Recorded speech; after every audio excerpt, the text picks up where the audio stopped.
soittivat, että onko orpokotissa tilaa, että täältä tulisi yksi orpo. Meitä ainahan se yhdelle orpolle on tilaa.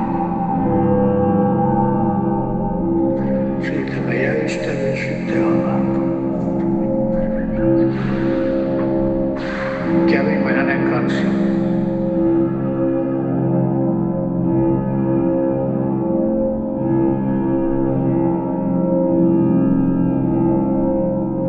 Marjassa, kalassa.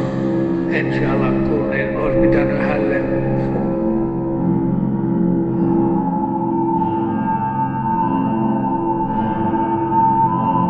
poimia marjat valmiiksi.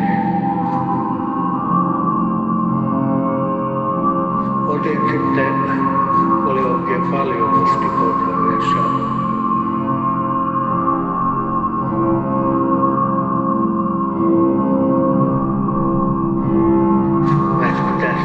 Siitä otin varsia sitten ja sitten käskin, että istupas.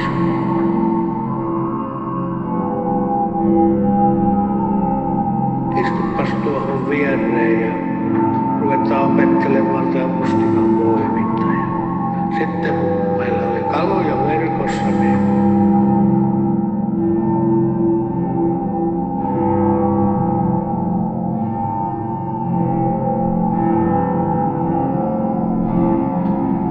piti meillä neuvotella sitten, että mitkä kalat